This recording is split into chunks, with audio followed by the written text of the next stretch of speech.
Thank you very much indeed, Andreas. It's a very great pleasure to be with you here this evening. And thank you for that kind introduction, Andreas, about possibilities of my being the next Prime Minister. Actually, the last time I was in this hall was, in fact, for the Clause 4 Labour Party conference, and it was chiefly memorable for my introduction by the chairman of the conference, who introduced me as Britain's next Prime Minister and turned to the audience confidentially and said, you know, I've said that about all the last Labour leaders. So anyway, we're hoping for rather better this time.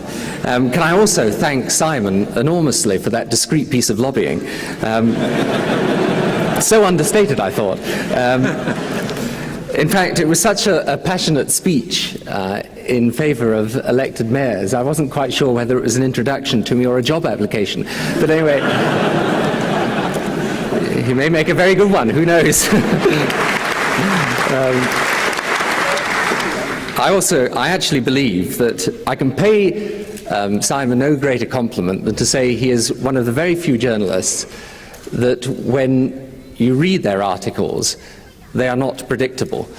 And that is a bad thing for politicians, but I feel it's rather a good thing for journalism. So I also would like to thank Richard Rogers and the Architecture Foundation for their invitation to speak here tonight, and to congratulate the Evening Standard and the Corporation of London, which I think has expended great efforts on the capital's behalf for sponsoring this series of debates, because they've been truly remarkable events. And if politicians were ever tempted to think that the future of London was not high on the political agenda, then these meetings and these debates have surely proved them wrong. It is important, Londoners do care, and they feel passionately about the future of their city.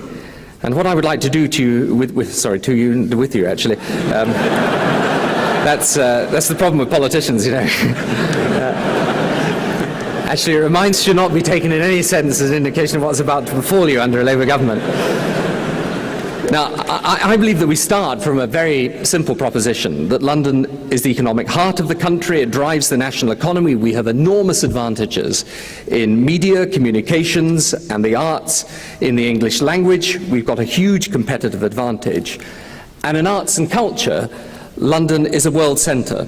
Indeed, if you ask young people the best thing about Britain, they'll probably say the pop music industry, the best in the world, where British musicians and composers now earn more in foreign exchange than the steel industry. In 2 months' time, we are going to host the European Football Championships, the biggest sporting event to take place in Britain since the 1966 World Cup. And this is a city, I mean, there are often subjects as politicians that you get asked to talk about that you have to work up enthusiasm for. But talking about London is a subject I do have enthusiasm for, because it's a city in which I've spent my working life. I mean, I speak personally when I'm speaking here as well as a politician. In other words, in brackets, I mean it, I believe it. Now, I've lived north and south of the river, which shows that I really am a politician, on the east and west sides of the cities, and flats, bedsits and houses. My images of London are in a sense the images of my life, my own life and my quality of life. You know, hopping on the bus in the morning when I first started work and wondering if the journey would take 20 minutes or an hour and a quarter, whether I would get to court in time, walking through Hackney late at night with just the faintest touch of unease, nervously keeping an eye on my kids playing in the park, the cinemas, the theatres, the galleries, the 100 different types of eating place. All the things about a big city. Living in the same street as people but never sure of knowing them. The chances to do well and succeed that only come to you in a big city. All the opportunities and worries of London. I mean, I know London and I have affection for it. And I think we can see there's a sense in London of what could be done, which is what makes the present position frustrating. I'm delighted that the Mayor of Barcelona is here tonight. I think his work has shown what can be achieved in reinventing the identity of a city through rebuilding and regenerating the public sphere. 150 new parks, squares and public spaces which have helped make Barcelona a place where people want to live and to work. And in London, we can, in part at least, learn from this experience. For Barcelona, the 1992 Olympics was obviously the catalyst. I think the millennium should be ours. I mean, the millennium should be the signal for a program of renewal which transforms the face of the city and gives us the type of capital city that we want for the 21st century. For I do not believe London is as good as it should be. And I believe that is because there is no coherent, articulated vision for London capable of being carried through. There is no sense of London on the move, of a capital city bursting with ideas ready to go into action.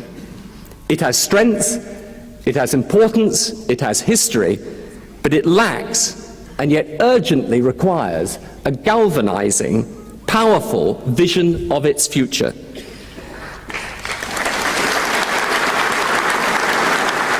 And I believe that London needs to think through and to plan that future. It won't happen piecemeal. It will not arise through some mystery of the marketplace, and it won't actually happen through central government. It requires linking together each part of the vision of a renewed capital city.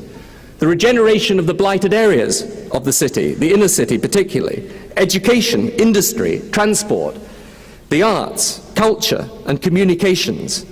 And each part should reflect and carry forward the vision of the whole of a London that is innovative, creative, prosperous, with a high-grade infrastructure and quality of life. A London that my children, as they grow up, want to live in as well as work in, whose streets and parks are safe, whose art and culture is the best in the world. A London that can take risks, is actually confident that it is going places. And for that vision, there does need to be a voice. And I shall talk about the democracy of London in a moment, but I would like just to talk very briefly about some clear principles that should inform the action, how we implement any such vision.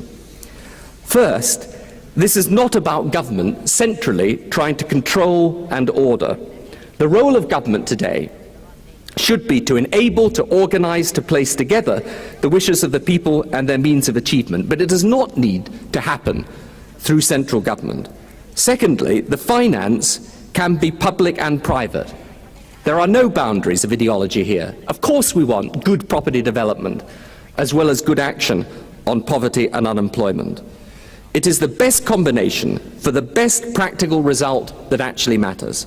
Thirdly, government in the end only retains validity as a means of acting for the people. But there are different ways today that local communities can act.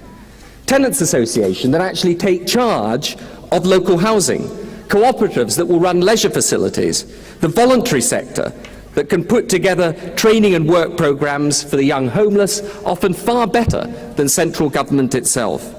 Government can facilitate, but a range of bodies will implement. Fourthly, London is a place, as someone said a moment ago, where tourism is vitally important. And again, we need a proper set of proposals and plan as to how we can look after and treat the tourists properly.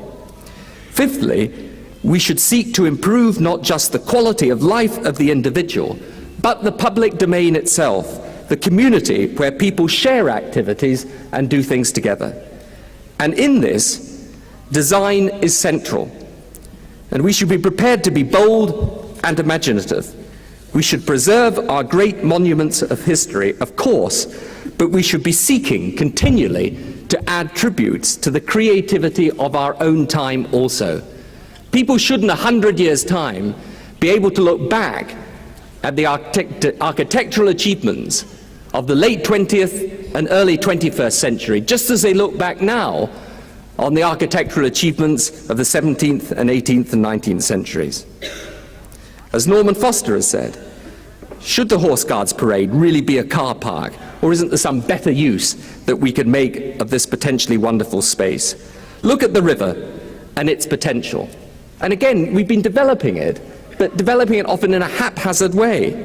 It is only in a world hidebound by dogma that we would have created the Docklands development, but not planned its infrastructure properly first.